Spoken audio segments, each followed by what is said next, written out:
Kaliyana wa papakang wa tasadayado bawisami.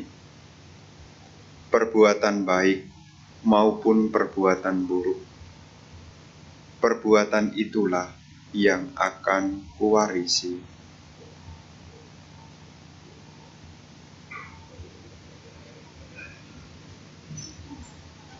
Para ibu, bapak, saudara-saudari sekalian, selamat malam. Terpujilah Sang Buddha, Namo Buddhaya. Hari ini kita punya kesempatan yang baik, yang mana kita dapat kembali bersama-sama memperkokoh keyakinan kepada Tiratana, dan juga di kesempatan malam hari ini punya kesempatan untuk kembali belajar Dhamma ajaran Sang Buddha.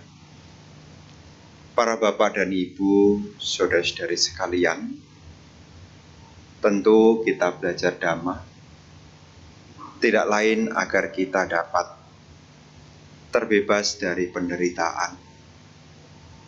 Kita belajar Dhamma, mengenal Dhamma, supaya kita punya petunjuk, agar kita dapat menuntun diri kita mengarah kepada akhir dari penderitaan.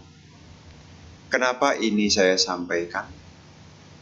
Karena di luaran banyak sekali seseorang memperdebatkan soal kebenaran,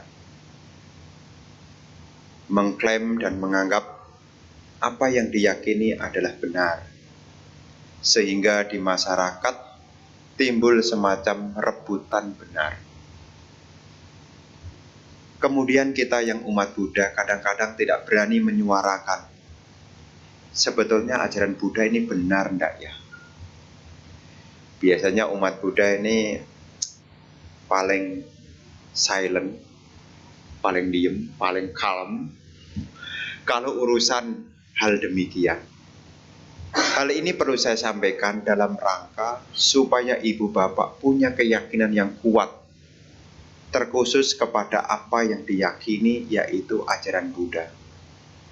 Karena bagi orang lain, kita memeluk agama Buddha ini dianggap kita salah jalan. Nanti kalau Anda pertemuan Imlek begitu ya, kalau Anda keluarganya majemuk, nanti di sela-sela pertemuan Imlek itu nanti intinya Anda mau digait supaya Anda pindah keyakinan. Ya, mestinya Imlek itu berbicara tentang keluargaan sambil makan kue keranjang, kue lapis. Tapi tidak jarang di dalam momen keluarga itu seolah-olah adalah forum untuk mencari kebenaran. Dan biasanya kita umat Buddha yang paling diam, karena takut salah jawab.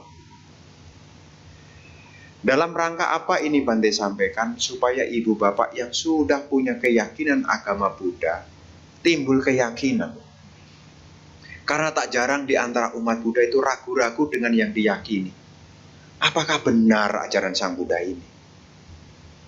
Karena yang lain menyampaikan, kamu salah jalan, nanti kamu tidak ada yang menyelamatkan. Sampai tak jarang yang jadi umat Buddha, nanti gimana ya saya ya? Ini biasanya kalau umat Buddhanya sudah mulai jarang ke wihara. Kalau jarang ke wihara ya bisa jadi ibaratnya bangunan itu fondasinya tidak kuat. Ketika ada getaran sedikit mulai goyah. Nah, kalau makin hari jarang ke wihara, ya jangankan kena goncangan, ketiup angin, ambruk. Gara-gara masalah sedikit bisa pindah keyakinan. Kenapa hal ini perlu Bante sampaikan? Supaya ibu bapak mengenal lebih dekat sehubungan dengan ajaran Sang Buddha.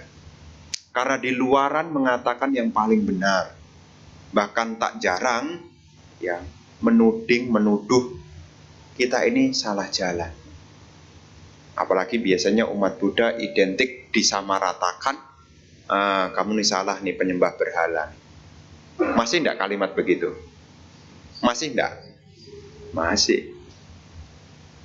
Biasanya ada orang yang mengatakan begitu. Nah, khawatirnya kita yang sudah punya keyakinan ya menjadi ragu-ragu, benar enggak? Memang di dalam masyarakat banyak sekali orang mendebatkan soal kebenaran. Apa yang diajarkan Sang Buddha juga kebenaran. Sang Buddha mengajarkan Dhamma. Dhamma yang Sang Buddha ajarkan ini adalah kebenaran. Namanya benar itu yang pertama, bisa dibuktikan. Namanya benar. Namanya benar itu bisa dibuktikan. Ada empiris, istilahnya begitu. Empiris itu artinya ya bisa dibuktikan. Ajaran tentang karma bisa dibuktikan nggak? Nyata atau bayang-bayang? Nyata atau bayang-bayang? Sekarang atau nanti? Sekarang. Anda berbuat baik sekarang, kira-kira metiknya kapan? Kalau Anda berbuat baik sekarang, kira-kira metiknya kapan? Ya sekarang. Kalau pikiran Anda baik sekarang, tenangnya kapan? Sekarang. Karena perbuatan itu yang paling awal adalah dari pikiran. Kalau sekarang kita marah, sekarang kita benci, menderitanya kapan? Sekarang. Jadi Dhamma ajaran Sang Buddha ini benar. Karena pada dasarnya kita adalah orang yang berlatar belakang, orang berpendidikan. Namanya sebuah kebenaran itu bisa diuji, benar. Makanya kadang-kadang orang memuji agama Buddha. Oh, agama Buddha ini benar, tapi dia tidak berani menyuarakan. Benar, tapi dia tidak berani menyuarakan. Ya Bante, tidak usah dicerita-ceritakan lah Bante. Khawatirnya kalau tidak diceritakan itu yang tidak punya keyakinan itu goyah gitu loh. Karena kadang-kadang yang jarang dibicarakan takutnya salah. Tapi yang salah diungkapkan, dikira benar. Nah itu menjadi masalah tuh. Karena zaman sekarang itu yang benar dan salah itu bukan masalah kebenaran, tetapi masalah follower. Tahu enggak follower? Kalau followernya itu banyak, yang dikata salah, ya benar itu. Nah, buktinya yang ikut banyak kok. Makanya kalau orang ahli-ahli itu tidak laku. Kenapa? Followernya sedikit. Zaman sekarang itu zaman follower. Meskipun kita tidak ahli, tapi kalau fan-nya banyak, apa yang kita katakan benar. Tapi secara Dhamma bukan begitu. Dhamma ajaran Sang Buddha, kenapa disebut benar? Yang pertama, karena bisa dibuktikan, ada empirisnya. Yang kedua, ajaran Sang Buddha ini benar karena kita bisa menggunakan daya intelek. Bisa kita logikakan. Tidak ada yang disembunyikan. Sang Buddha tidak pernah menyembunyikan ajarannya. Bahkan sebelum Sang Buddha parinibbana, Sang Buddha aja ngomong loh. Apakah ada yang kalian ragukan tentang ajaranku? Kalau tidak benar, berani tidak ngomong gitu? Ya, berani tidak ditantang begitu? Kalau ibu bapak tidak benar, misalnya ibu bapak tidak benar, coba kalau ada salah tolong koreksi, berani ngomong gitu enggak? Kalau benar, kita bisa mengklaim, bisa mendeklarasikan. Kalau ada yang salah, silahkan dikoreksi. Orang yang bisa berani ngomong begitu berarti benar. Tapi kalau orang yang takut dikritik, berarti ada yang sembunyikan. Kebenaran Dhamma ini, yang kedua itu adalah kita bisa menalarkan. Tapi itu belum yang dimaksud oleh Sang Buddha. Jadi yang pertama tadi bisa dibuktikan, yang kedua bisa kita gunakan daya nalar. Dan yang ketiga, kita tidak diberi batasan. Kita justru malah diajak untuk berpikir kritis. Ada sebab, ada akibat. Ada sebab, ada akibat. Tidak ada disembunyikan. Kenapa seseorang lahir menjadi seperti ini? Kenapa seseorang lahirnya seperti itu? Apakah disembunyikan? Tidak. Bahkan beliau menunjukkan sehubungan dengan kondisi-kondisi yang baik. Tidak pernah menyembunyikan ajarannya. Justru beliau mengajak kita untuk berpikir kritis. Tapi itu juga bukan yang dimaksud ajaran Sang Buddha. Benar yang dimaksud adalah benar karena ajaran Sang Buddha inilah yang bisa menuntun seseorang menuju akhir penderitaan. Karena di dunia ini banyak kebenaran. Di dunia ini banyak kebenaran. Tapi tidak semua kebenaran itu mengarah kepada akhir penderitaan. Di dunia ini banyak ilmu. Banyak ilmu, benar semua. Tapi apakah ilmu ini bisa mengakhiri penderitaan? Makanya kadang-kadang kalau orang rebut debat soal kebenaran, kita tinggal ngomong, yang kamu pertahankan itu bisa mengakhiri penderitaan enggak? Daripada kita memegang kebenaran, tapi tidak mengakhiri penderitaan, apa gunanya kebenaran itu? Anda sudah punya keyakinan, ini benar, tidak salah. Tapi kalau tidak bisa mengakhiri penderitaan, apa gunanya? Kadang-kadang tidak salah jika orang berdebat soal sebuah keyakinan. Bukannya mengakhiri penderitaan, malah menambah penderitaan. Yang kalah tidak bisa tidur. Itu kalau debat itu kan, yang kalah tidak bisa tidur karena dia mikirin materinya. Besok saya akan lawan dia dengan ini. Tidak bisa tidur. Yang kalah tidak bisa tidur. Yang menang juga takut kalah. Sama-sama menderita. Jadi dhamma ajaran Sang Buddha ini kenapa disebut kebenaran?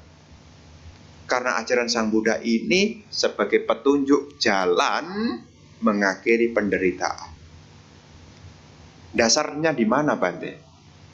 Ada salah satu sutta yang berjudul Simsapa Sutta. Simsapa Sutta ini adalah khotbah tentang segenggam daun. Sang Buddha bertanya kepada para biku, lebih banyak mana daun yang ada di genggamanku dengan daun yang ada di hutan Simsapa? Apa yang dijawab? Apa jawabnya? Para biku menjawab, Bante, tentu paling banyak adalah daun yang ada di hutan. Tetapi para biku, yang di genggaman tahun inilah, yang di genggamanku inilah jalan untuk mengakhiri penderitaan. Jadi ilmu di luar itu banyak. Tapi tidak semua ilmu di luar itu bisa mengakhiri penderitaan. Jadi supaya ibu bapak nanti ditanya orang, apakah hambamu Buddha ini benar? Anda jawab benar. Benarnya landasannya apa?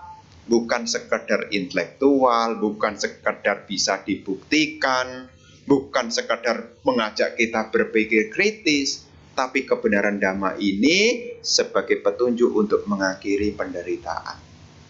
Apa gunanya kita berdebat sebuah kebenaran, tapi tidak ada hasil, yaitu akhir dari penderitaan. Kadang-kadang kita nanti di keluarga, nanti soal iman ini, iman itu, nah Anda sampai bosan dengerin. Kalau dengar soal gitu, sudah tidak usah banyak ngomong dah, kita pulang pelan-pelan aja. Ya, menghindari. Ya. Kita kadang-kadang tidak mau berkonflik dengan orang, tapi kadang-kadang kita juga tidak yakin juga. Gimana ya untuk menjelaskannya? Maka Sang Buddha mengajarkan kepada kita hanya segenggam daun, karena sebetulnya ilmu di luar juga banyak. Ada teori-teori fisika, itu banyak juga. Ya. Kalau batu dilempar ke atas, jatuh kemana? Ke bawah. Itu sudah hukumnya. Benar enggak? Bisa Anda buktikan. Anda punya dompet enggak? Anda punya handphone enggak? Coba. Enggak akan nyantol ke atas. Pasti jatuh ke bawah. Benar enggak? Benar. Tapi tindakan melempar itu apakah bisa mengakhiri penderitaan?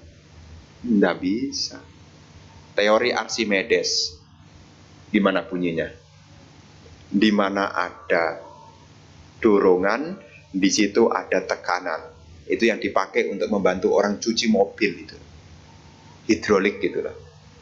Hidrolik. Itu dulu Archimedes mikir bener-bener itu. Pusing mikiran. Sampai Indonesia malah jadi tukang cuci mobil. Ilmunya cuma dipakai begitu. Benar enggak? Di mana ada dorongan, di situ ada tekanan. Benar enggak? benar. Tapi apakah itu bisa mengakhiri penderitaan? Tidak bisa. Maka Guru Buddha mengatakan di dalam Dhammacakkappavattana Sutta, memberi judul khotbahnya dengan istilah Cattari Arya Sacani. Ada 4 kebenaran. Saca itu benar. Dari di sini kita tahu kenapa ya kok dikasih nama benar. Nah, Ibu Bapak kemarin kan sudah asadanan kan ya? Sudah kan ya? Sudah belum? Yang belum berarti tidak hadir itu. Di situ menguraikan tentang 4 kebenaran Arya. Kenapa ada kata kebenaran?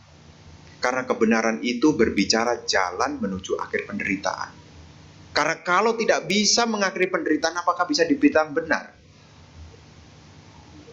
Tidak bisa. Bagaimana kita katakan benar kalau itu tidak menjadi solusi dari kehidupan? Guru Agung Sang Buddha ini menguraikan Dhamma demi kasih sayang kepada manusia. Kenapa? Karena manusia mengalami derita. Jadi bukan hanya sekadar intelektual, oh iya benar Bante, memang Dhamma itu masuk akal, bisa dibuktikan, mengajak kita berpikir kritis. Nah kadang umat Buddha begitu, Dhamma benar karena bisa ehipasiko katanya. Bisa ehipasiko, bukan itu sebetulnya ujungnya. Benarnya Dhamma karena bisa mengakhiri penderitaan. Ya. Kita mengajar, kita belajar banyak tentang Dhamma. Tapi sebetulnya Dhamma ini mengarah kepada yang satu, yaitu akhir penderitaan. Kita berdana tujuannya untuk apa coba? Kita berdana tujuannya untuk apa? Dijawab, untuk membuat kebajikan Bante. Terus kalau untuk membuat kebajikan untuknya apa? Ya supaya hidup sejahtera Bante. Terus kalau hidup sejahtera maunya untuk apa? Ya namanya sejahtera ya tidak menderita Bante. Endingnya tetap satu Bang. Supaya kita tidak menderita. Menjalankan sila gampang atau susah? Tapi kenapa diajarkan? Karena sila itu kalau dijalankan, sila itu juga mengarah kepada akhir penderitaan. Kenapa ada seseorang menderita? Karena pelanggaran sila. Ya, menderita karena pelanggaran sila. Jadi kalau seseorang belajar Dhamma tentang sila, tujuannya untuk apa? Supaya tidak menderita. Terus meditasi. Kenapa orang meditasi? Jangan dijawab supaya buang-buang waktu gitu ya. Kenapa orang meditasi? Karena pikirannya banyak yang masuk ini situ. Akhirnya apa? Tidur ndak bisa nyenyak, ya makan ndak enak. Kira-kira bahagia atau menderita? Kalau tidurnya ndak nyenyak, kira-kira bahagia ndak? Aduh, bahagia sekali setelah 3 hari saya ndak tidur. Ada ndak? Ndak ada. Ya. Yang paling sederhana mengajarkan tentang samatha, ketenangan. Orang tenang, dia tidak menderita. Apalagi kalau orang itu sampai belajar pandangan terang. Ada yang bilang, Bante meditasi kan jenuh Bante. Ada yang bilang gitu, tapi kelihatannya sih orangnya ndak hadir. Aduh Bante, meditasi itu menjenuhkan kata dia. Cuma duduk diem nungguin alarmnya Bante. Aduh menjenuhkan. Ngapain kata dia. Tapi saya bilang, Anda jenuh sama penderitaan atau jenuh sama meditasi? Mana lebih menjenuhkan? Jenuh dengan penderitaan atau jenuh dengan meditasi? Bante ya lebih jenuh penderitaan, tapi jalan untuk mengatasi kejenuhan penderitaan harus meditasi. Gimana coba? Ya gimana coba? Jadi kebenaran Dhamma yang disampaikan oleh Guru Agung Sang Buddha ini adalah supaya membuka mata batin kita. Sehingga tahu inilah kebenaran yang harus kita yakini. Dalam rangka apa? Supaya kita bisa mengakhiri penderitaan. Yang diawali kita punya pandangan benar. Yang diawali kita punya pandangan benar. Ya apalagi begini nih, bulan Cit Duwe begini. Kadang-kadang ada pandangan yang tidak benar. Bante, ini kan dekat Green Heaven tuh. Agak ke sana sedikit ya. Bante, kata dia, Bante, kalau bulan Cit gue begini kok banyak yang meninggal ya, kata dia. Apakah memang ada waktunya ya Bante? Saya tanya, waktunya apa? Saya bilang, ya waktunya meninggal bareng-bareng, kata dia. Kan ada musimnya Bante. Kalau akhir tahun ada musimnya bareng-bareng rekreasi. Akhir tahun, liburan, akhir tahun. Kan bareng-bareng rame-rame Bante. Airport rame Bante. Kalau pas liburan anak sekolah. Tapi kalau Cit gue itu rumah duka ya rame loh Bante. Apakah ini ada yang ngajak ya Bante? Apakah memang musimnya ya Bante? Nah inilah kalau kita tidak punya pembenaran dhamma. Kita menderita takut. Aduh ini Cit gue lagi. Jangan-jangan giliran saya lagi dia. Jadi Bapak dan Ibu saudara-saudara, kadang-kadang ya, karena kita tidak mendekatkan diri kepada dhamma, belum menderita sudah dibuat menderita. Makanya penting sekali ya kita belajar dhamma. Penting sekali kita mendengarkan dhamma. Supaya apa? Pandangan kita luas. Sehingga tidak terjebak di dalam bahasa sehari-hari masyarakat. Kadang-kadang sambil makan kacang, selesai baca parita, umat-umat makan kacang, Bante cuma duduk diem aja sih. Terus bilang, Bante, dia ngomong, Bante, kata dia, kok orang baik kok meninggalnya cepat ya Bante? Pernah tidak dengar kalimat begitu? Bante, orang baik kok meninggalnya cepat ya? Kok saya takut ya Bante, kata dia. Kok saya takut ya Bante ya? Karena dia merasa dirinya sudah orang baik. Aduh kok takut ya Bante. Tidak ada seperti itu Ibu Bapak. Kadang-kadang Anda makan kacang di rumah duka Jelambar, rumah duka Heaven, tidak salah nanti ada suara yang berembus seperti itu. Dia orang baik loh. Kok meninggal ya? Dia itu anaknya menjalankan sila, meditasi, murah hati, berdana, kerja keras, masih muda, kok meninggal ya? Terus disimpulkan, orang baik kok cepat meninggal ya, kata dia. Nah itu kadang-kadang dijadikan bahan untuk mendekati biku. Kok bisa begitu ya Bante? Apa surganya sudah jadi sehingga tuan rumahnya segera diminta kembali lagi? Ya setiap orang tidak bisa begitu Ibu Bapak. Karena setiap orang punya kekuatan karma. Tidak bisa kemudian kita kait-kaitkan. Tidak bisa. Karena kita tidak mengerti dhamma, sehingga kita diliputi oleh ketakutan. Makanya kebenaran dhamma, kenapa dhamma itu perlu kita dengarkan? Supaya kita punya pandangan benar. Kalau kita punya pandangan benar, penderitaan mampu kita pahami, penderitaan mampu kita atasi. Makanya kalau dalam hidup ada penderitaan, ya Ibu Bapak harus buka wawasannya. Wawasannya dibuka.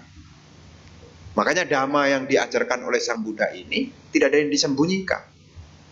Makanya kalau kita berbicara tentang dhamma, itu paling banyak topiknya adalah jalan untuk mengakhiri penderitaan. Itu paling banyak. Paling banyak.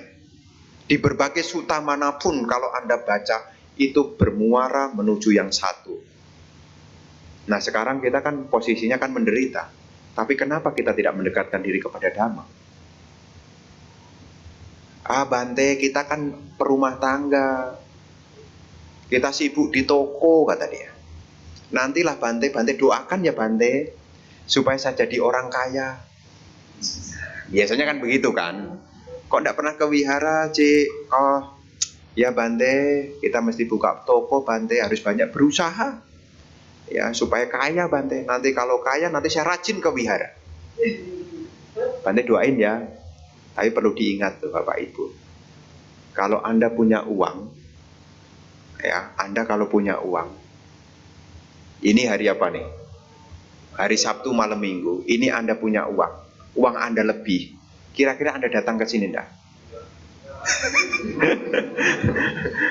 Kira-kira kalau lebih uang Anda, ya. Anda ada teman telepon. Biasanya kan ada di mana? Ada di rumah. Ini malam Minggu, ayo kita makan yuk. Satu promosi ke wihara. Kau kemana kau? Di rumah. Oh, hari ini ada Bante Atadilo yang ceramah loh. Oh, enggak bisa. Kenapa? Ada acara. Acaranya apa coba? Makan. Jadi kadang-kadang ibu bapak, kadang-kadang bukannya enggak boleh ya. Ya jangan sampai lupa lah pesan saya gitu loh. Jangan sampai lupa ke wihara itu aja loh. Ya, Bante kan kita umat Buddha online. Alasan. Alasan itu. Ya, alasan itu. Bante kita kan dari wihara bisa. Dari wihara kan ada streaming. Kan enggak usah datang. Kita kan umat Buddha online. Ya. Ibu bapak rasanya tetap beda. Ya. Kenapa? Karena kalau Anda di wihara, Anda baca tisarana itu sungguh-sungguh. Ya. Karena kalau Anda mau bicara sebelah Anda pasti lihatin Anda. Baca parita ngobrol sendirian. Tapi kalau di rumah lagi online baca parita, dengerin. Sambil apa coba? TV-nya, HP-nya, budang seranang gacami, damang seranang gacami, HP-nya itu berkeluar suara gitu. Orangnya ngapain? Orangnya ngapain? Ya ada yang main handphone, ada yang malah ngopekin kacang.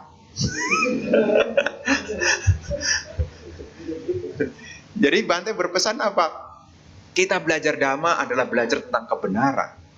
Kebenaran dalam rangka untuk mengakhiri penderitaan. Syarat yang harus kita upayakan, kita harus mendekatkan diri kepada Dhamma. Ya, pandemik telah berlalu.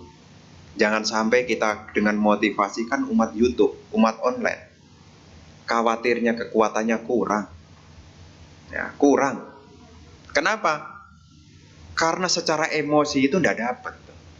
Tidak dapat. Memang secara suara sama, tidak ada beda.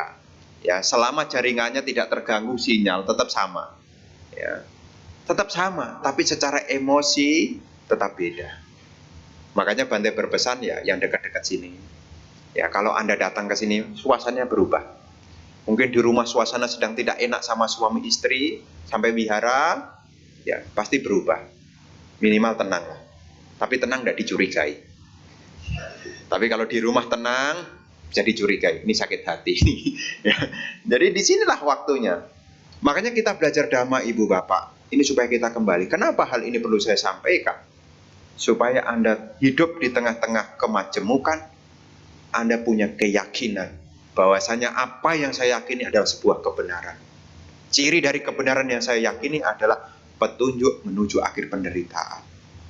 Karena daripada kita rebutan benar, tapi tidak membawa pada akhir penderitaan, apa gunanya kebenaran itu? Apa gunanya? Kalau tidak bisa mengakhiri penderitaan, apa gunanya? Kita belajar banyak hal, tapi tidak bisa mengakhiri penderitaan, apa gunanya?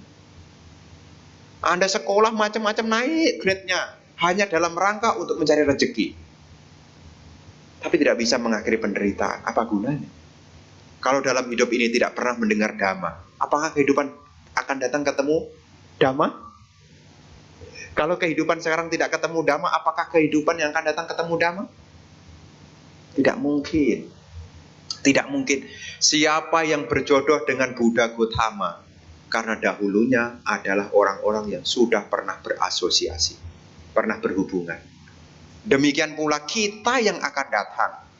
Karena kita selama belum melenyapkan tanha, kita masih lahir lagi.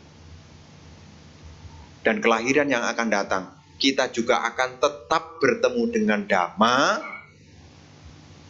Kalau sekarang kita juga ada ketertarikan untuk belajar Dhamma. Lawang sekarang aja tidak tertarik, apalagi nanti. Bayangin tuh.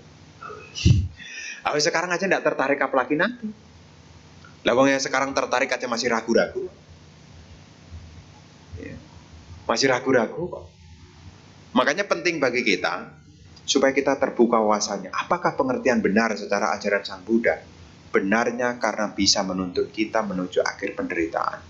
Karena memang di dunia ini banyak kebenaran, banyak. Ya, banyak. Tetapi hanya melalui ajaran Sang Buddha, inilah saya katakan, yang bisa menuju akhir penderitaan. Kenapa? Karena di dalamnya ada ajaran-ajaran tentang 4 kebenaran Arya. Tentang penderitaan, sebab penderitaan disampaikan. Lenyapnya penderitaan disampaikan dan jalan menuju akhir penderitaan juga telah disampaikan. Lengkap sebetulnya. Ibaratnya orang pergi ke dokter, setelah diidentifikasi sakit, dia dikasih tahu sebabnya sakit. Dan dia dikasih tahu, sakitmu bisa sembuh selama kamu mengikuti treatment yang diberikan. Treatment inilah pelatihan-pelatihan. Ya, kita bisa mengakhiri penderitaan selama kita mengikuti latihan-latihan itu, yang diawali dari yang pertama, yaitu sila. Ya, sila. Itu yang pertama. Kenapa? Karena sila itu akan menjadi pelindung kita. Makanya perumah tangga nomor 1, sila. Kenapa hal ini perlu diulang-ulang? Karena kalau orang itu menjalankan sila, hidupnya nyaman. Nyaman. Tidak ada ganjalan. Tidak ada yang menghalangi hatinya. Tidak ada. Kenapa? Karena dia sudah punya sila. Mana ada ceritanya orang punya sila menyesal. Aduh, aku kok tidak membunuh makhluk hidup. Tidak ada ceritanya. Ya, aduh, tadi kok saya tidak mencuri. Justru kalau kita berpikir begitu, berarti kita belum punya dhamma. Karena dalam kehidupan kita ini penting sekali, ya, untuk mendekatkan diri. Karena makin kesini dengan alasan COVID, antusias orang belajar dhamma itu macam-macam. Apalagi ke wihara. Bante kan masih COVID, ya dari rumah aja. Kadang-kadang begitu. Bukannya itu pilihan, Bante? Ya pilihan. Tapi kan saya memilihkan. Ya memang ini semua pilihan, tapi kan saya memilihkan. Kalau ada waktu, ada kesempatan datang. Karena yang jelas Anda berasosiasi dengan orang baik, maka Anda akan memperoleh pengalaman-pengalaman yang baik. Inilah pentingnya kenapa kita perlu datang ke wihara, supaya membuka batin kita, supaya kita tambah yakin dengan apa yang kita yakini. Pertanyaannya, apa yang Anda ragukan dalam ajaran Buddha? Apa yang Anda ragukan? Bante, apakah di dalam ajaran Buddha itu ada surga? Ada. Apakah ada gambarannya? Apakah Bante sudah pernah melaporkan dari pengalaman Bante ke sana? Belum sih. Ya. Karena memang syaratnya kita kan harus punarbawa dulu, baru sampai sana. Kecuali kita punya abinya. Nah, kalau punya abinya bisa diakses langsung. Tapi kalau tidak punya abinya kan nunggu punarbawa. Apakah surga itu ada? Ada. Dari mana? Tidak lain dari kumpulan kebajikan yang kita lakukan. Semua orang bisa lahir di alam surga selama seseorang membuat kebajikan. Tapi tidak semua orang bisa mencapai kesucian kalau tidak memasuki jalur dhamma. Tidak bisa. Semua orang di keyakinan lain bisa ke surga. Bisa. Kenapa? Karena di dalamnya juga ajaran dana juga ada. Perilaku baik juga ada. Tapi untuk akhir penderitaan, ini yang tidak diketemukan. Bukan klaim. Ya. Karena syaratnya harus melihat 4 kebenaran Arya. Penderitaan, sebab penderitaan, lenyapnya penderitaan, dan jalan menuju lenyapnya penderitaan. 4 kebenaran Arya inilah yang menjadi awal untuk mengakhiri penderitaan. Makanya di dalam ajaran Sang Buddha ini, ya patut kita pertahankan. Ya, jangan sampai Anda hanya memberikan warisan berupa materi kepada anak cucu Anda. Ya, maka perlu sekali ibu bapak yang punya anak, ya, dekatkanlah anaknya kepada dhamma. Karena biasanya orang tua hanya mengikuti, ya tidak apa-apa Bante, yang penting anak saya senang. Tapi kalau tidak punya dhamma, apalagi tidak ngerti 4 kebenaran Arya, nah ini nanti sayang. Ya sayang. Kehidupan sekarang tidak bertemu dengan dhamma. Kehidupan yang akan datang juga kemungkinan besar sulit sekali. Makanya ya sebisa mungkin ibu bapak sekalian, penting ya harus diulang-ulang ya, supaya mendekatkan. Ya meskipun di tengah-tengah kesibukan, ya di sela-sela waktunya lah, bisalah. Itulah syukur-syukur ya di hari-hari tertentu ya ikut latihan meditasi. Di sini hari apa meditasi? Jumat. Siapa yang tidak hadir? Saya bukan tanya yang hadir. Kalau yang hadir pasti semua diem. Ya, siapa yang tidak hadir? Nah, ya berarti meditasi di rumah. Karena kapan hari saya tanya sama umat. Ada umat di wihara lain. Di sini jadwal meditasi hari apa? Hari Selasa. Semua menjawab semua, audien itu. Hari apa meditasi? Hari Selasa, Bante. Terus saya tanya, siapa yang hadir? Diam semua. Ternyata di wihara itu hanya ada jadwalnya. Tapi tidak ada yang menghadirinya.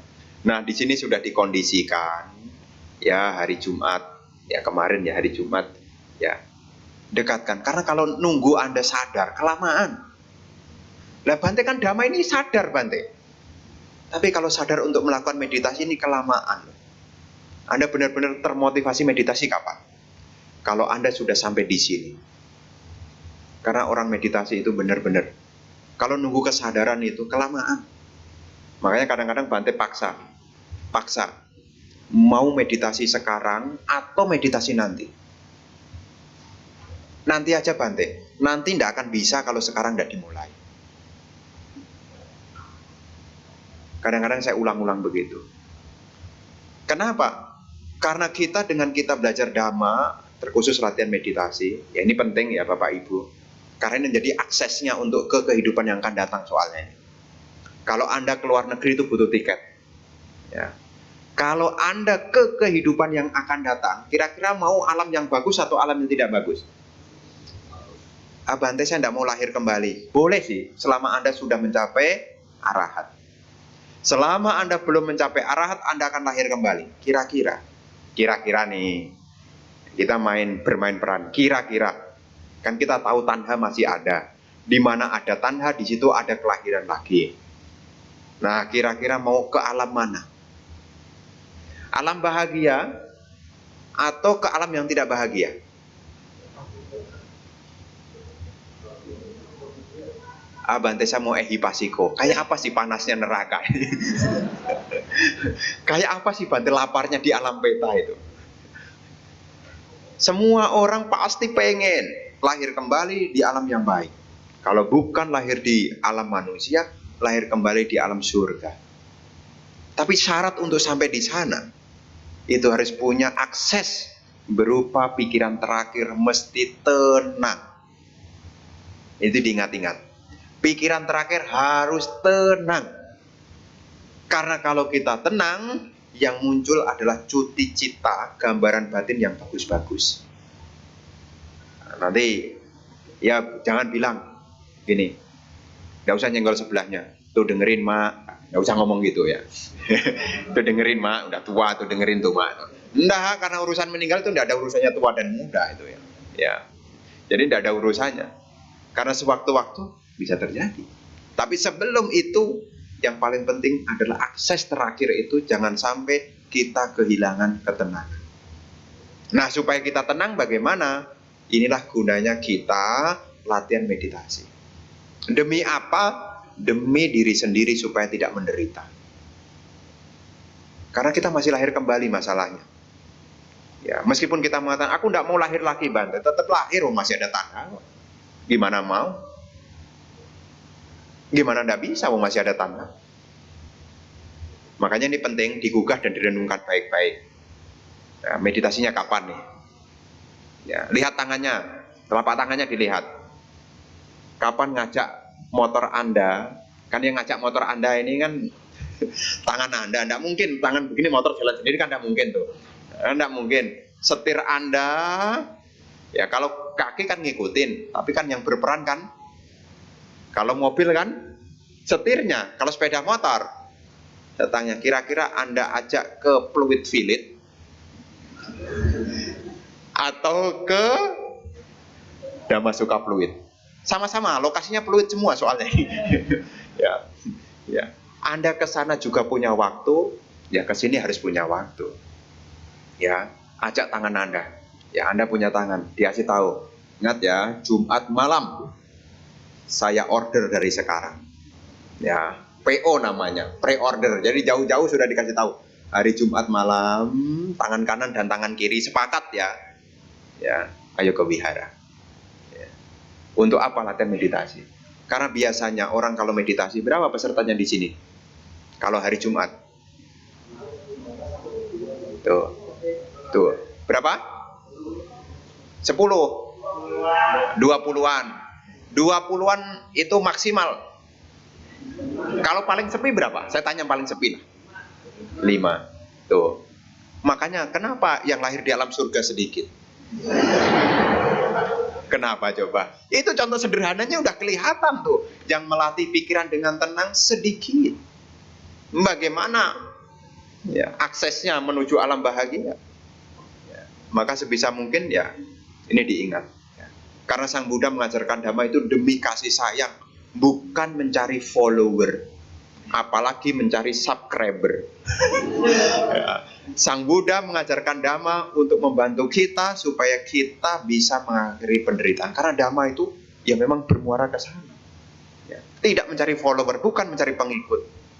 5 orang aja didatangin. Pancawagya Bhikkhu yang 5 orang didatangin. Untuk apa? Supaya bisa mengakhiri penderitaan. Kita bisa bercermin dengan Guru Agung Buddha. Guru Agung Buddha meskipun sudah sukses, sudah berhasil, beliau tetap mengajarkan Dhamma karena kasih sayang beliau. Nah, kita-kita yang sekarang menerima Dhamma, ya sebisa mungkin ya didekatkanlah. Ya, jangan sampai kita kemudian banyak alasan dan akhirnya semua tinggal kenangan. Andai kata dulu saya rajin meditasi, saya mungkin tidak seperti ini pikirannya. Andai dulu saya kalau hari Sabtu ke wihara, mungkin saya tidak salah begini.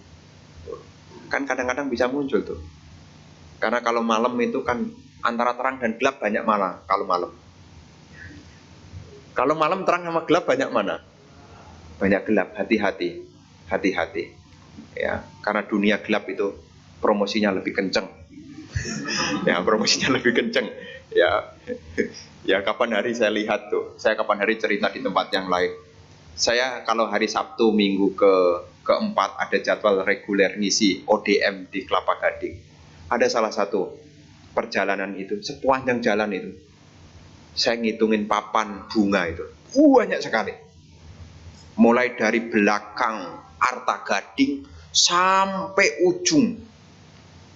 Lewat dapur coklat ke sana lagi loh. Terus sampai hampir Mall Gading. Tahu kan ya kalau lewat itu? Itu berjajar papan bunga. Saya pikir peresmian apa gitu. Tahu enggak itu peresmian apa? Iya, peresmian dunia malam. Saya tidak boleh nyebutkan merek. Oh, saya bilang kalah wihara. Wihara resmi kan paling yang pasang papan bunga cuma 5, 6, 1. Itu pun juga dari umat-umat sendiri. Ini banyak sampai saya hitungin. Ada lebih dari 50. Karena itu jajar-jajar nempel. Dan itu bukan 1 jalur, 2 jalur kanan kiri. Wah, saya lihat kalau 1 papan nama itu 500.000, berapa banyak? Saya ngitungin. Namanya di mobil kurang kerjaan, saya hitungin. Jadi promo-promo ya tempat seperti itu kita harus waspada. Jangan sampai kita penasaran, apa ya kayak bagusnya apa ya? Ya hati-hati. Ya hati-hati. Kenapa? Ya sebagai bhikkhu ada kewajiban menunjukkan jalan yang baik. Ya. Jadi meskipun ada kama yoni kama bandhu, tapi kewajiban bhikkhu adalah menunjukkan jalan yang benar. Jangan sampai ibu bapak yang sudah mendekatkan diri kepada Dhamma karena salah pertemanan, akhirnya salah tempat kunjungan. Anda itu hasilnya baik, kadang-kadang bisa tidak baik kalau salah tempat dan posisi. Ya, makanya nih yang bisnis-bisnis, yang kerja-kerja harus diingat. Ya, ada tempat-tempat yang harus diwaspadai. Ya, harus diwaspadai, apalagi di Jakarta. Sinilah nikmati surga sebentar katanya. Ya, hati-hati, hati-hati. Sekali lagi Dhamma diajarkan karena untuk membantu kita mengakhiri penderitaan. Kebenaran Dhamma bisa dibuktikan. Kebenaran Dhamma bisa kita gunakan nalar. Kebenaran Dhamma juga bisa kita kritisi. Tapi yang paling penting dari kebenaran Dhamma, karena Dhamma itu sendiri menuntun kita menuju akhir penderitaan. Apa yang kita ragukan lagi? Bergegaslah di dalam kebajikan. Karena perbuatan baik dan perbuatan buruk perbuatan itulah yang akan kita warisi. Ini sebagai pengingat Ibu Bapak, karena topik-topik dhamma Anda sudah sering ikuti.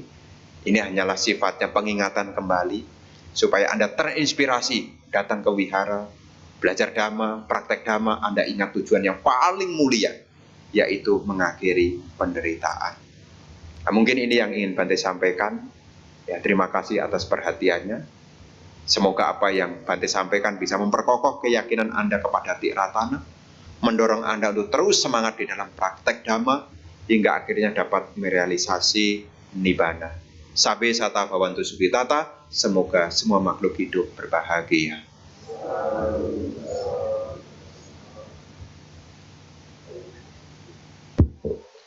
Baik, demikianlah Dhamma Desana yang telah disampaikan oleh Yang Mulia Bante Atthadiro Thera. Kami menyediakan sesi tanya jawab untuk Bapak Ibu semua. Pertanyaan bisa disampaikan dengan dua cara. Yang pertama secara langsung, nanti yang ingin bertanya boleh langsung angkat tangan dan maju ke depan. Kemudian yang kedua bisa ditulis di kertas dan pensil yang telah disediakan di depan bangku Bapak Ibu semua. Sambil menunggu pertanyaan masuk, marilah kita menyanyikan satu buah lagu bersama-sama. Para petugas dipersilakan.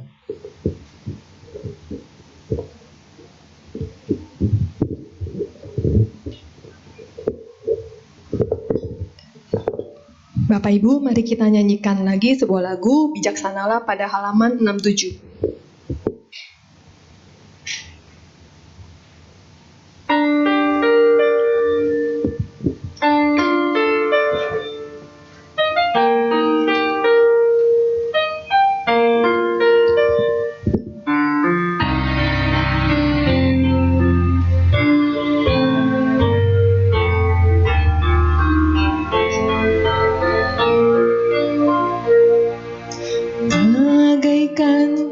Batu karang yang tak tergoyahkan oleh badai, demikianlah para bijaksana, takkan terpengaruh celah dan pujian.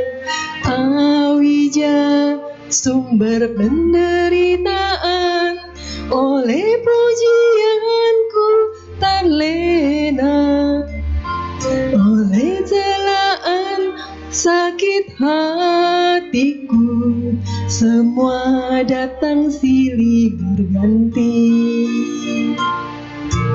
Karena loba ku nikmati, karena dosa ku berbuat, karena moha ku terikat, namun tiada yang kekal. Anicca dukkha anatta, itulah tiga corak utama hukumnya alam semesta yang ditemukan Sang Bhagawan.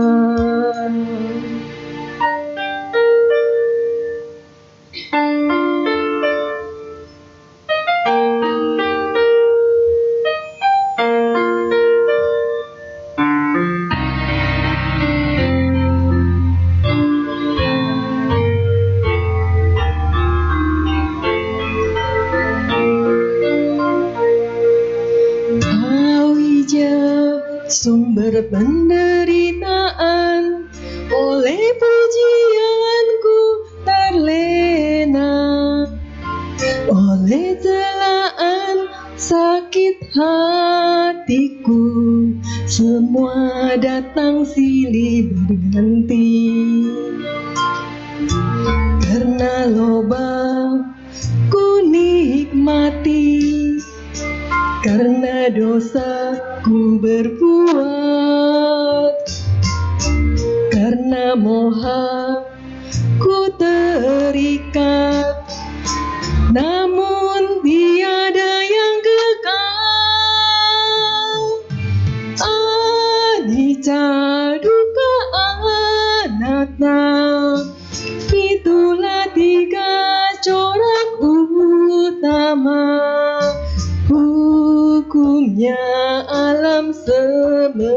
semesta yang ditemukan Sang Bhagawan. Anicca dukkha anatta, itulah tiga corak utama hukumnya alam semesta yang ditemukan Sang Bhagawan, guru dewa dan manusia. Terima kasih.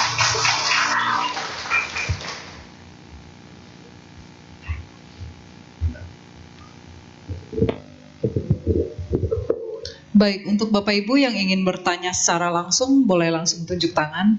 Oke. Oh, yang di sana dulu ya Pak ya. Silakan Pak. Ya, silakan.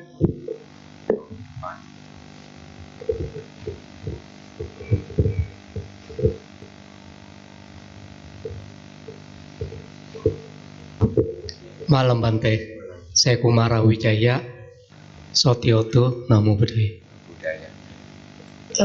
Tadi Bante sempat menyinggung pentingnya ketenangan pikiran saat kita akan meninggal. Oke. Nah, kalau misalnya kita dalam keadaan tenang, mengingat semua perbuatan baik pada saat kita akan pergi, terus apa yang terjadi dengan akusala kama yang telah kita perbuat selama ini? Itu aja Bante. Terima kasih.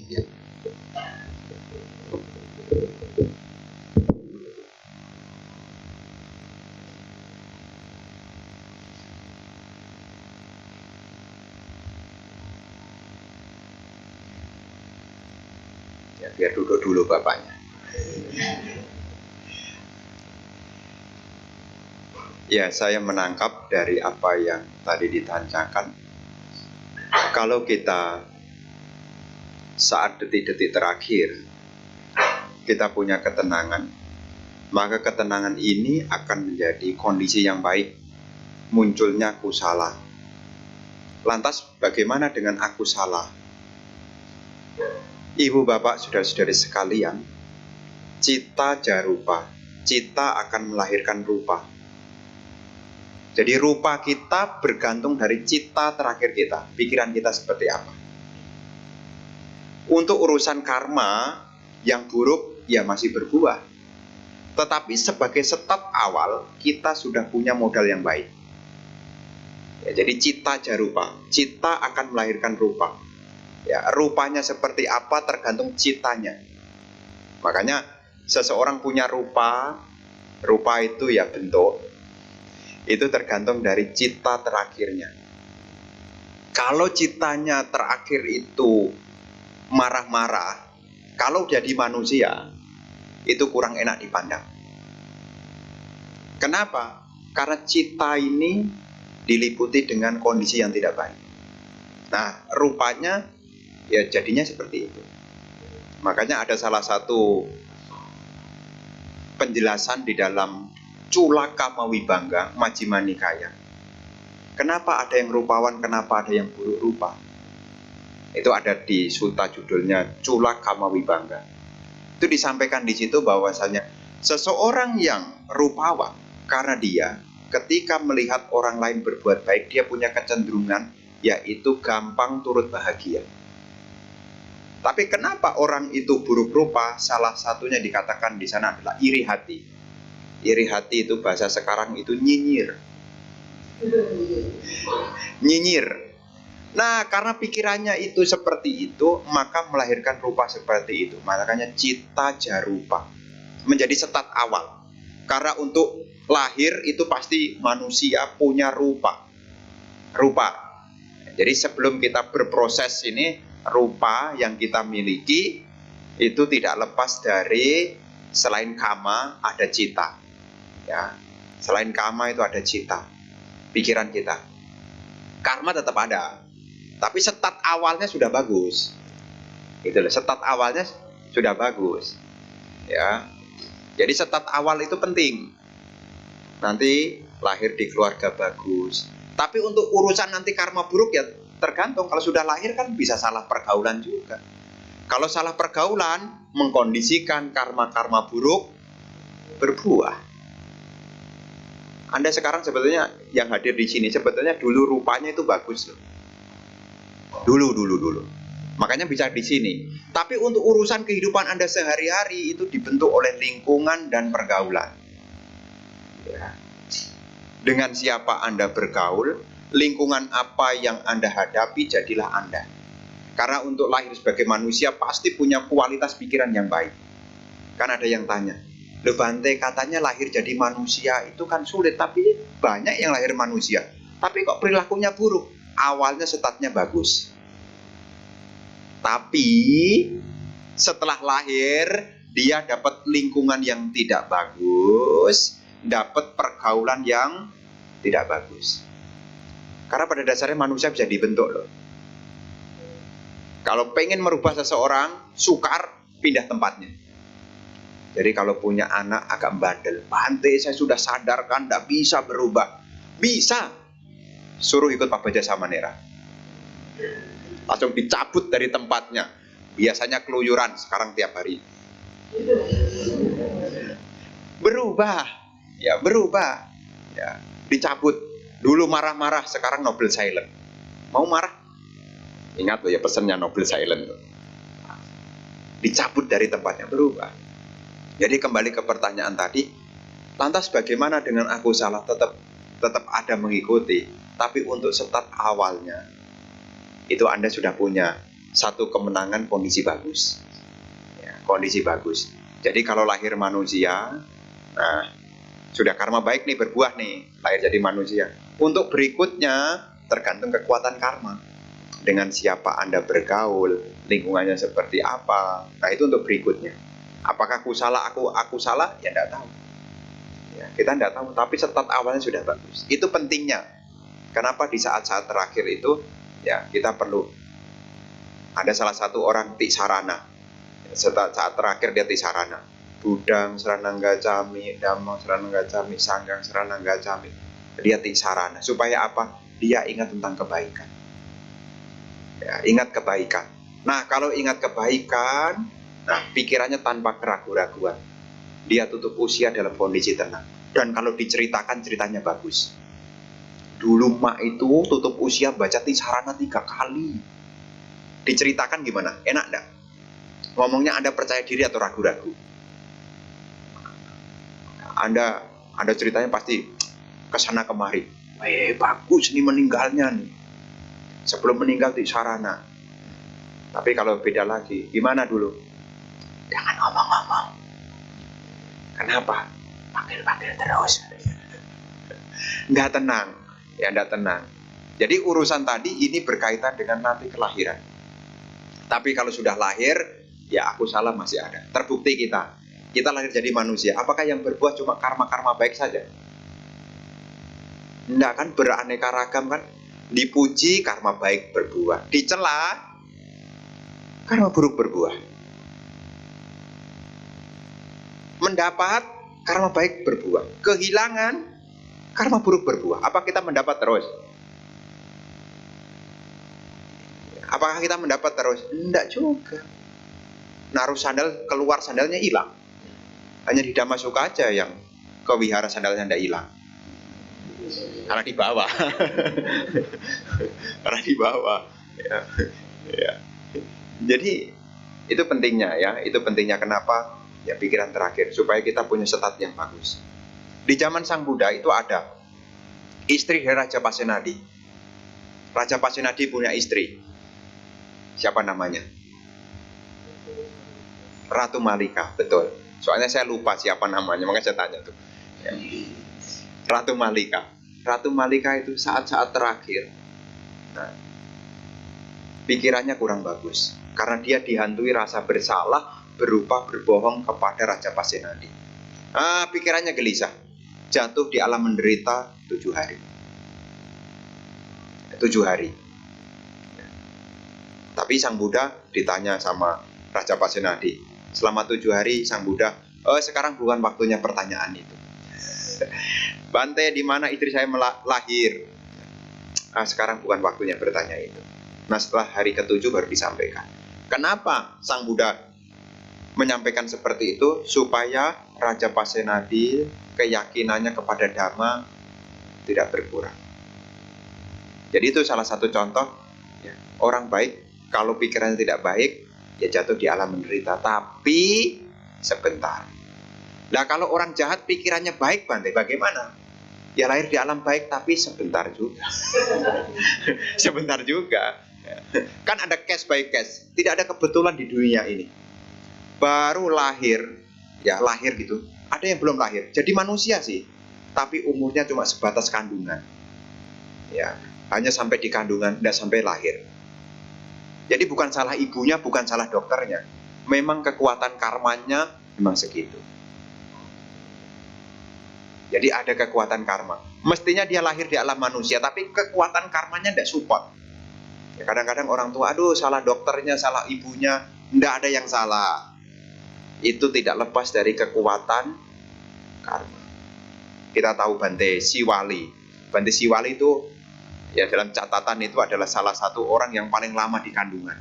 10 tahun. 10 tahun. Tahu ceritanya kenapa?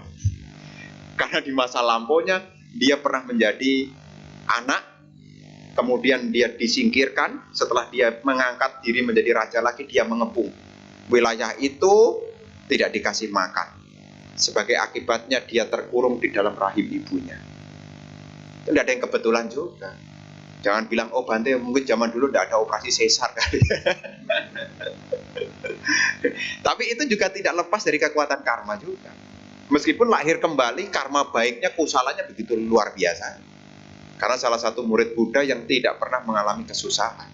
Tapi proses untuk lahirnya, ya itu mengalami masa lama di kandungan ibunya. Karena pernah ngepung menyebabkan masyarakat dalam jumlah banyak itu tidak dapat makan, tidak dapat minum, menderita. Ya, itu ada kisah historiknya. Tidak lepas dari kekuatan karma. Meskipun karma baik juga ada juga. Jadi tetap ya untuk kondisi, untuk start awal begitu. Bisa dipahami ya.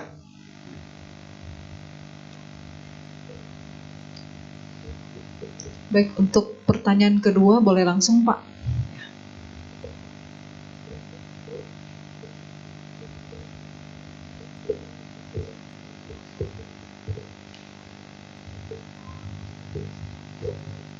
Malam Bante, salam namo buddhaya Bante. Ini temanya bagus ya Bante, mengatakan bahwa kita ke biara ini menemukan jalan kebenaran dan bisa melepaskan penderitaan. Nah ini kebetulan ya, saya punya teman, dulu rajinnya ke biara, rajin meditasi. Setelah dia kena PHK, masalah ekonomi lah ya, dia tuh masih ada kesempatan juga ada datang beberapa kali, tapi terakhir dia nggak datang lagi. Pas dia ketemu teman dia, itu katakanlah dia orang tetangga sebelah gitulah ya. Dia langsung pertama kali dia di situ, dia ngajak dia ngobrol begitu, ya ngajak dia ngobrol-ngobrol tentang dia kayak kehidupan dia. Langsung dia bilang, wah kamu ini orangnya kebetulan ada jodoh, ya ada jodoh. Nanti ditunjukin. Sekarang dia bilang kamu ke tempat dia. Nah, terus pas lagi stres begini, ya dipikirkan kalau ada kerja ada apa kan mau dong. Akhirnya dia langsung ke sana. Ke sana dia ketemu orang di sana. Udah di situ udah cerita-cerita ngomongnya, udah selesai cerita gitu dia kan mendapatkan pekerjaan karena dia percaya orangnya juga rajin. Nah dari situ ceritanya udah lama gitu ya. Sekarang kan dia udah masuk ke agama lain. Terus saya tanya sama dia, lama nggak ke biara lagi, saya udah pindah. Kenapa pindah?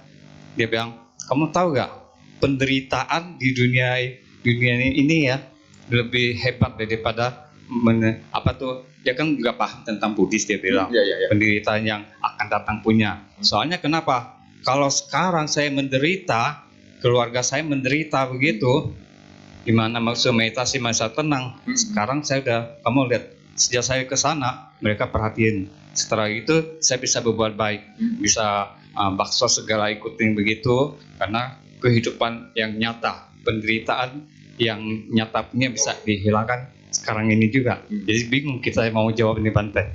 Terus pertanyaannya adalah? Pertanyaan saya bahwa penderitaan ya ada sekarang punya ya untuk dilenyapkan, bukan katanya bukan yang akan datang. Kalau sekarang kita nggak bisa melenyapkan penderitaan kita, gimana yang akan datang? Karena sekarang kita udah melenyapkan, udah kerja, udah enak begini, kita bisa berbuat karma baik tiap hari, katanya begitu. Makasih Bante. Ya. Ya. Nah, Ibu Bapak, saudara-saudari sekalian, di dalam kehidupan memang semua ini adalah pilihan. Seperti apa yang dialami, ya. Tentu di situ juga banyak sebab, ya, banyak sebab. Jangan sampai ya Ibu Bapak kemudian berpikir sempit, ya gara-gara agama Buddha jadi susah gitu. Tidak. Justru agama sebelah itu muji-muji kita. Paling sering baksos itu kita. Paling sering baksos. Ya, kenapa? Kenapa? Kenapa? Karena jumlahnya lebih sedikit. Ke Pantai Jompo, umat Buddha kalau ke Pantai Jompo kemana coba? Ke seberang-seberang sana tuh. Ya. Ya, jadi dalam hal ini ya jangan sampai ya, karena banyak sebab yang menyebabkan. Ya, seperti tadi katakan bahwasanya oh dia menderita sekarang. Ya memang dalam kehidupan kita memang ada penderitaan.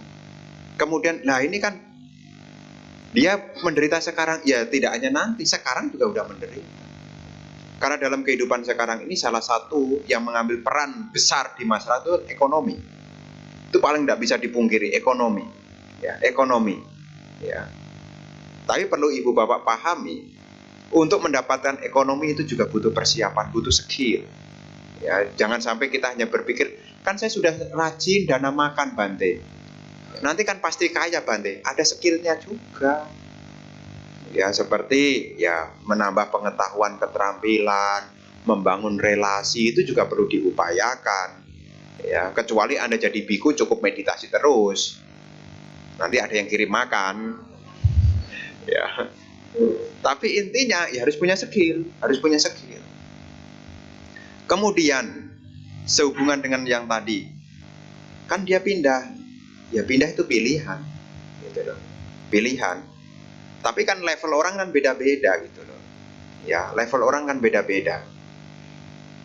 Jadi mungkin dia merasa cocok, mungkin dia sungkan mau cerita sama temannya, dia sungkan. Sehingga dia ketemunya di sana. Apalagi temannya mungkin mengatakan, aku susah, udah karma ini. Jalani aja. Bukan dikasih solusi, tapi dikasih jalani. Kadang-kadang ya, kita ini kadang-kadang juga perlu sadar diri ya. Ya, Bante kan susah makan. Ya, kalau susah makan ya mencari. Tapi mencari kemana Bante? Nah, kalau dia tidak tahu tempat mencarinya, kalau kita punya lebih ya dibantu. Gitu loh, jangan sampai ada orang susah kemudian datang, udah karma. Saya mau curhat nih, lagi susah nih, karma burukmu sedang berbuah. Ya tidak begitu, dia ladang haus ya kasih aqua lah supaya dia minum. Ya, sedang lapar kasih makan. Ya, kasih makan. Ya. Memang seorang biku tidak bisa melebihi berumah tangga. Kalaupun biku kasih, paling kasih dhamma. Ya, kalau urusan kasih yang bukan dhamma, ya ke teman, temannya juga harus peduli. Dulu sudah runtang-runtung ke wihara, giliran susah malah dijauhin. Saya tidak maulah kamu susah kok. Ya jangan begitu. Ya, kalau sudah lewat, sudah jadi begini, kenapa ya kok dia bisa pindah? Kan masalahnya satu, dia sukar ekonomi. Nah kalau Anda punya alternatif pilihan, ya ditawarkan. Ya ditawarkan. Jangan sampai kita sesama umat Buddha kemudian jawabannya, udahlah karmamu berburuk lagi berbuah. Lagi susah, sana berbuat baik ke Bante, dia susah. Udah susah disuruh berbuat baik ya tambah susah lah. Ya kita juga yang ngajak-ngajaknya juga harus punya kesadaran juga. Ya oh dia lagi susah. Nah ajaran apa yang bisa ini, apakah kita kenalkan atau apa? Ya ini kan salah satu membangun relasi juga. Ya membangun relasi juga. Karena sesungguhnya karena kita tidak komunikasi atau kadang-kadang kita juga tidak mau diajak komunikasi, sedangkan pihak luar membuka diri dan di situ melegakan, ya tidak salah, ya tidak salah. Ya. Jadi tidak salah kalau ada kasus-kasus begitu. Ya. Makanya dalam hal ini, ya kasus ini adalah sebagai pembelajaran supaya kalau punya temannya lagi susah, jangan ditinggal ngilang. Giliran ada baksos ditawarkan. Kamu ikut baksos enggak besok ke sini, giliran susah hilang. Jangan tawarkan ke dia. Dia bukan hanya ditawarkan kebaikan juga, dia juga dikasih kesempatan juga. Kalau dia susah, ya cobalah dibantu apa yang bisa dikerjakan. Kalau dia susah sekali, susah makan, kalau cuma 1-2 orang suruh ke wihara lah. Kalau 1-2 orang, kalau 1 RT ya enggak cukup. Karena ada umat ya, dari umat sebelah bilang begini. Kalau ini umat sebelah ngomong sama saya, karena dia lihat kegiatan di wihara. Sebetulnya kalau prinsip Buddhis ini ada di masyarakat, saya pikir tidak ada orang kelaparan, kata dia. Yang punya makan, bawa makan. Selesai makan, dimakan bareng-bareng. Tidak ada cerita kelaparan. Dia bilang gitu. Itu salah satu wihara di Indonesia itu yang ada bikunya. Biasanya kalau wihara ada bikunya, biasanya makannya lebih dari 1 item. Lebih dari 1 item. Apalagi kalau bikunya tambah banyak. Itu bukan semata-mata untuk biku. Biku ada porsinya, 1 bowl udah cukup. Sisanya, ya siapa yang mau makan silahkan. Ini tidak ada ceritanya. Ya, tidak ada ceritanya orang susah. Bahkan anak-anak mahasiswa itu senang. Bante ini dipertahankan Bante. Karena kalau pas kos-kosan, transferan, ya, transferan, nah saya bisa nyambung kehidupan Bante. Ya saya bilang silahkan. Ya silakan. Karena pada dasarnya tradisi ini bagus itu loh. Ya, yang punya bawa makan, yang kesulitan makan bisa makan. Tapi tadi saya bilang kalau 1 RT tidak cukup. Ya kalau 1 RT tidak cukup. Ya, karena kebiasaan berbagi ini adalah ciri khas Buddhis gitu loh. Memang kalau untuk urusan kerjaan ya minta ke Bante juga bingung juga. Bante bisa carikan kerjaan dah. Aduh, Bante juga bukan CEO ya.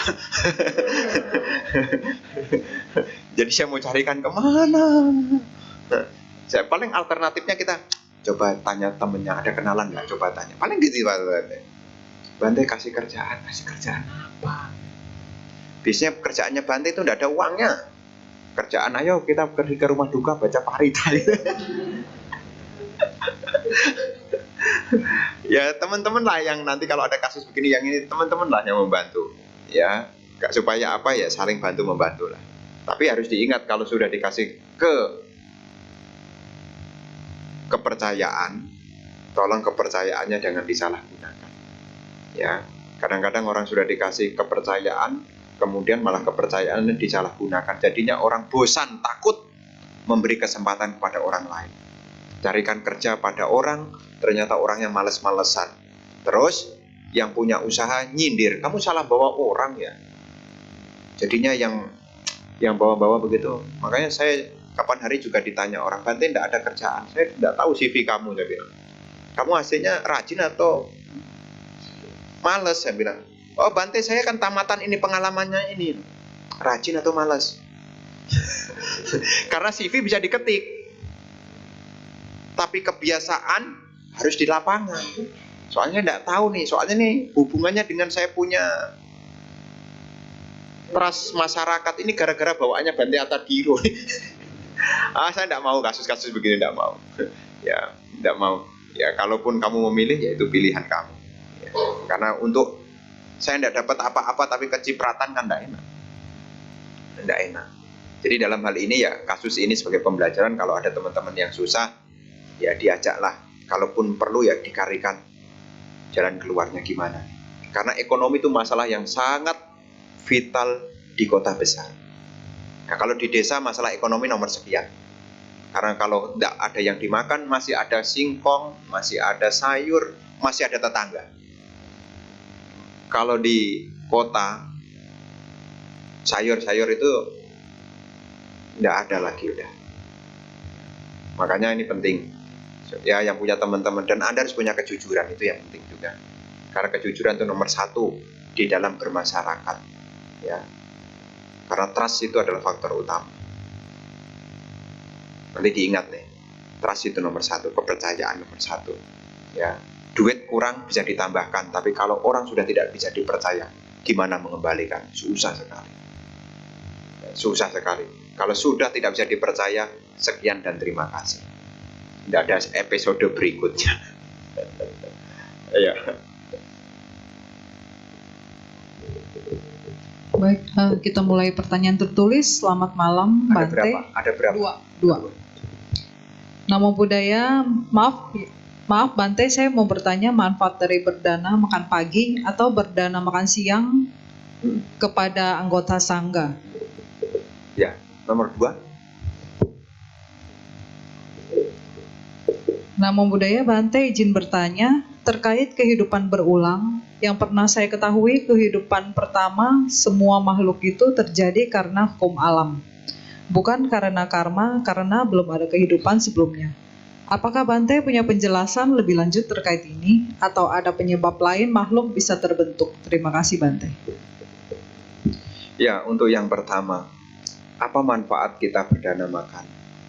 Pagi, ya, pagi, terkhusus kalau pagi, supaya Anda punya yang pertama kondisi pikiran yang baik.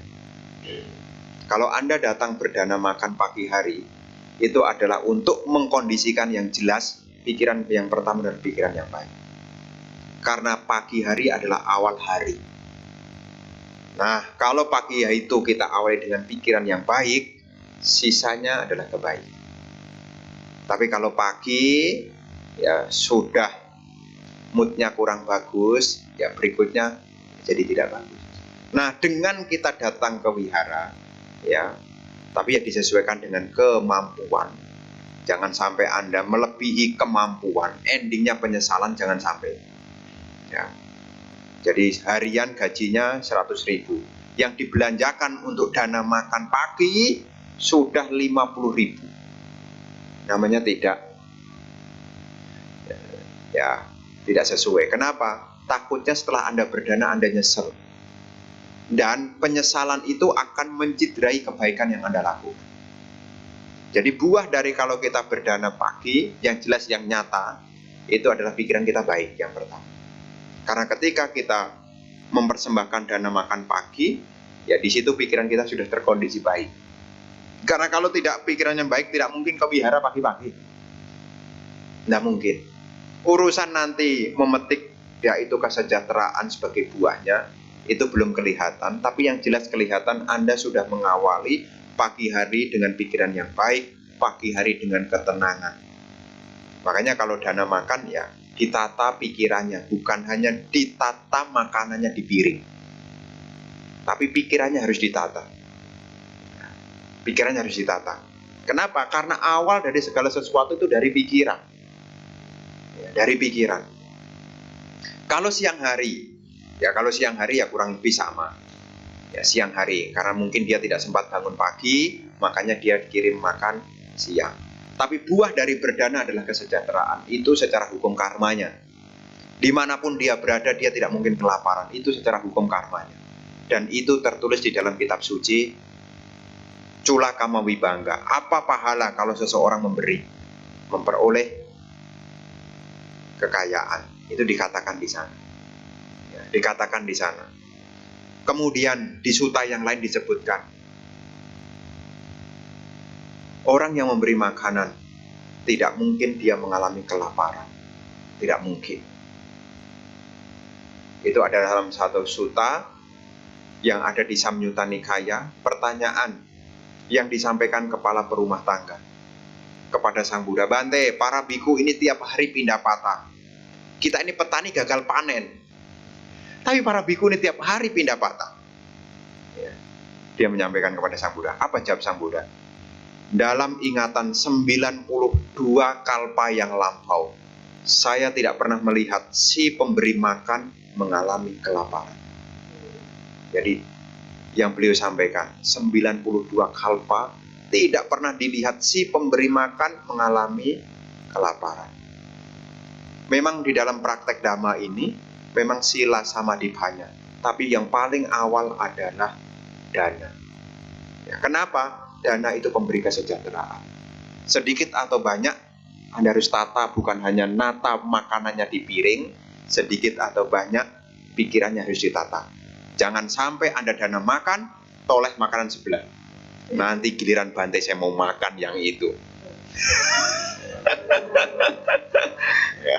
Ya jangan sampai. Anda dana makan kemudian lirik kanan lirik kiri.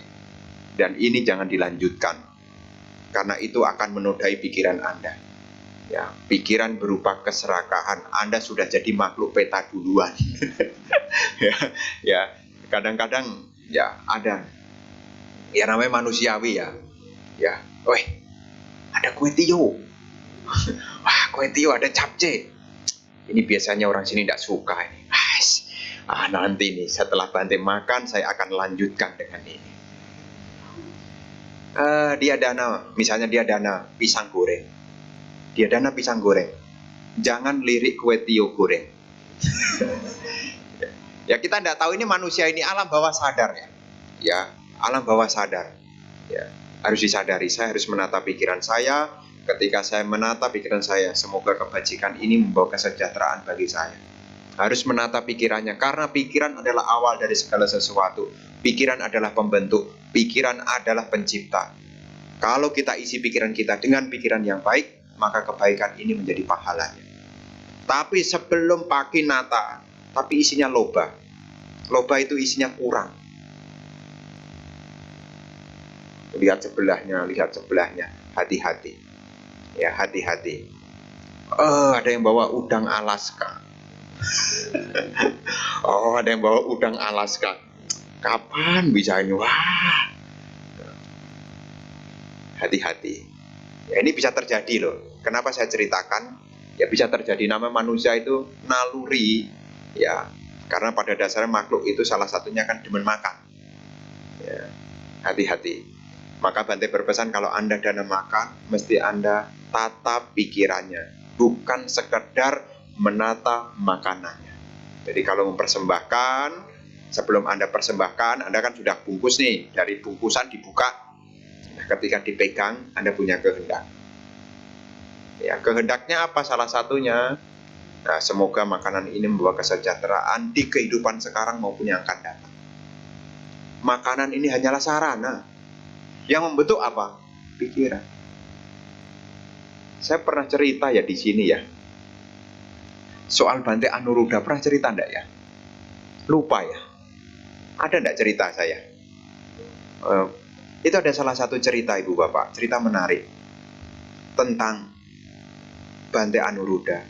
Bante Anuruddha ini adalah siswa Sang Buddha yang terunggul di dalam mata kedewaan. Bante Anuruddha. Tapi Bante Anuruddha itu juga punya kelebihan yang lain, yaitu tidak pernah mendengar kata tidak ada. Memang tidak semelimpah Bante Siwali, tapi tidak pernah mendengar kata tidak ada. Kenapa? Kekuatan dari apa? Kekuatan dari perbuatan di masa lampaunya. Ketika beliau lahir menjadi seorang Brahmana, tapi hidupnya miskin. Tapi dia mengenal hukum karma. Tidak mengeluh, tidak menyalahkan. Kenapa ada kesusahan ini? Beliau menjelaskan dan menyampaikan kepada istrinya, kenapa kita susah? Karena dulu ketika mau berbuat baik, tidak ada yang menerima kebaikan kita. Giliran ada yang menerima perbuatan baik, tapi tidak ada yang diberikan. Maka tidak punya kesempatan untuk berbuat baik. Lahirlah sekarang dalam kondisi kekurangan. Di masa itu disampaikan, dalam kitab suci disampaikan bahwasanya beliau berjumpa dengan Paceka Buddha. Dan beliau mempersembahkan dana makanan kepada Paceka Buddha itu.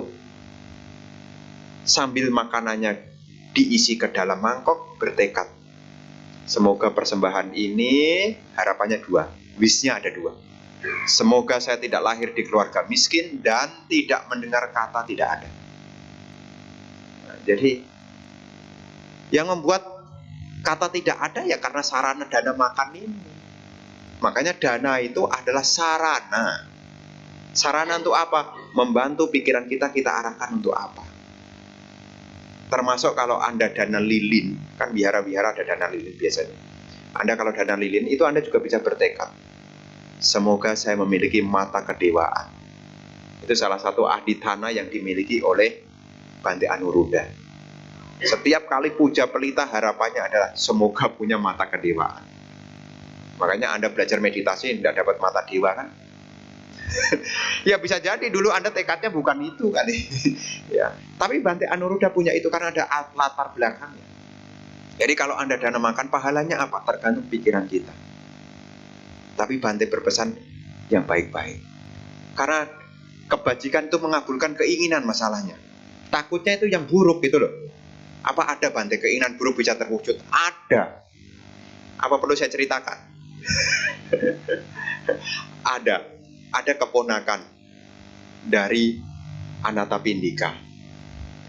Keponakan Anathapindika ini, ya kalau dalam masyarakat sekarang itu namanya playboy. Dan anehnya, setiap wanita lihat dia jatuh cinta.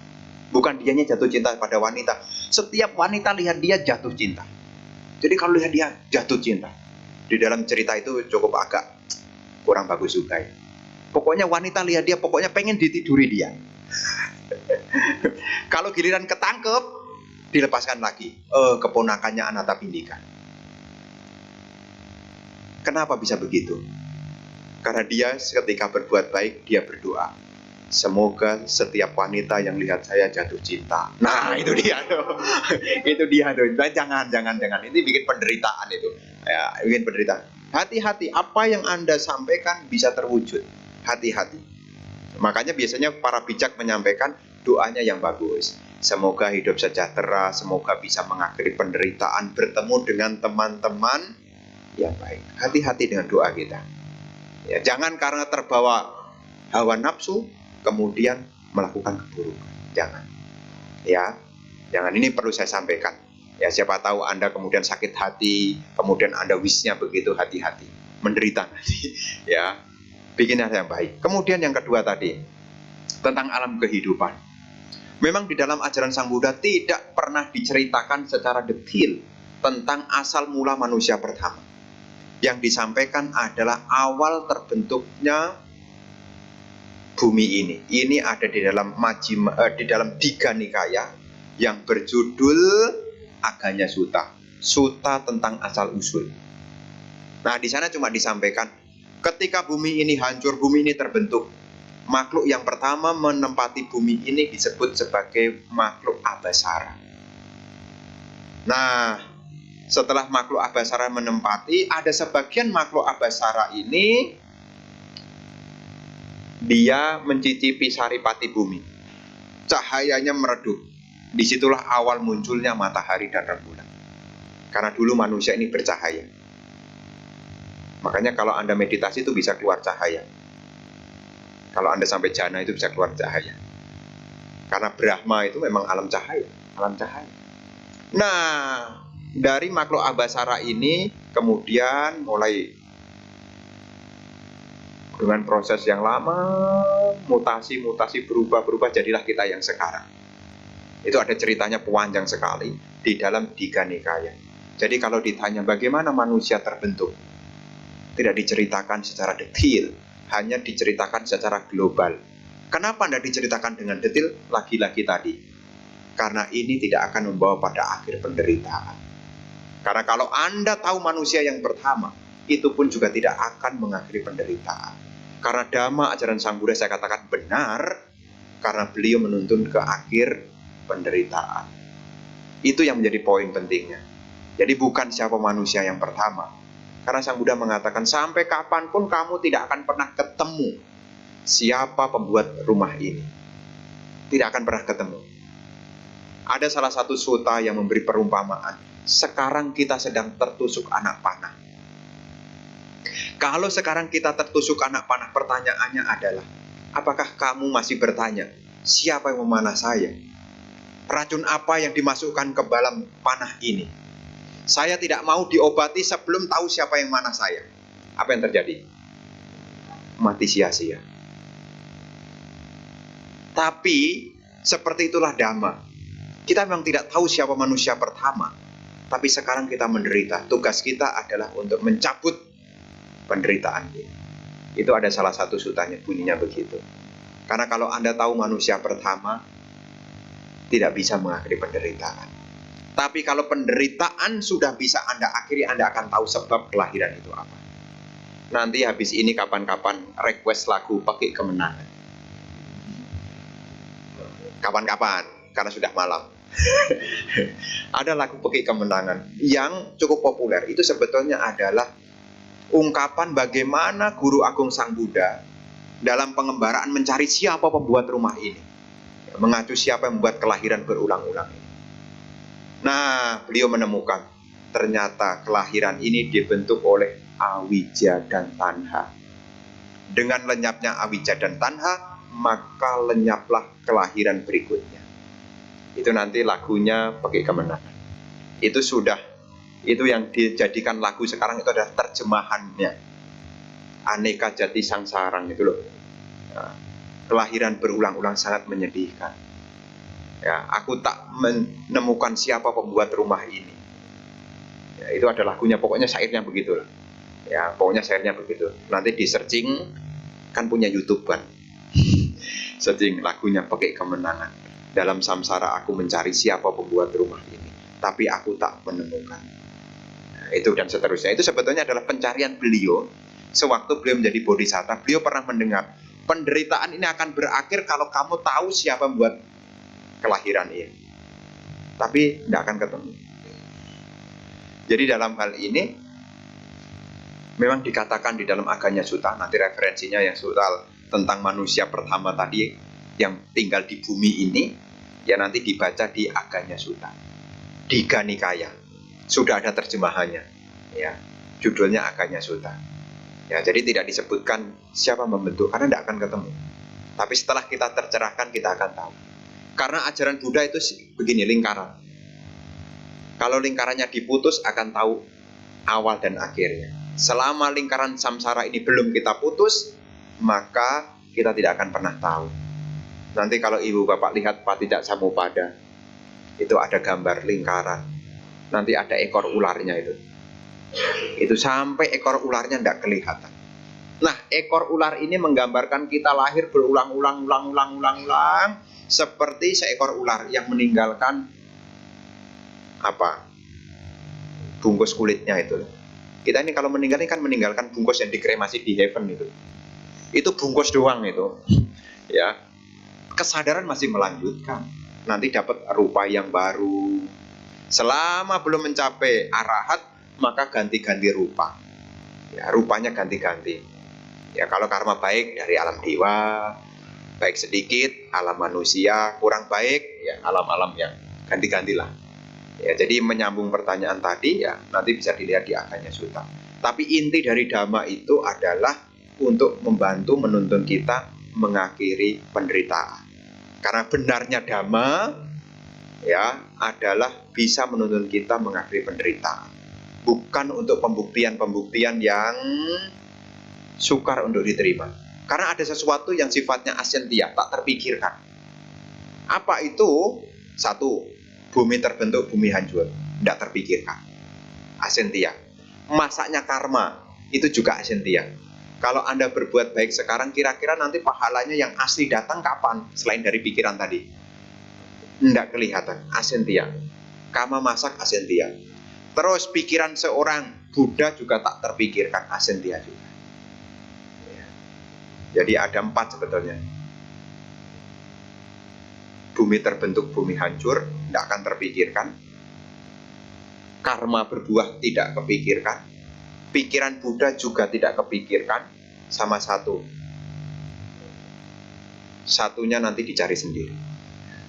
Judul sutanya adalah Asentia Sutta, tak terpikirkan.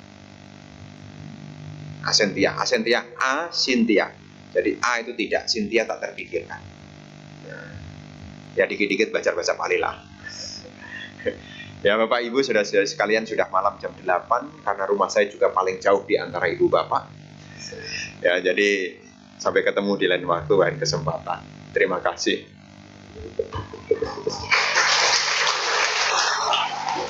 Demikianlah sesi Dhammadesana dan tanya jawab kita pada hari ini.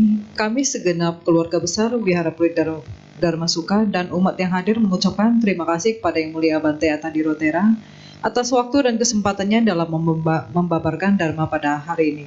Umat dipersilakan untuk bangkit berdiri dan bersikap anjali. Yang Mulia Bante akan meninggalkan ruangan Dhammasala.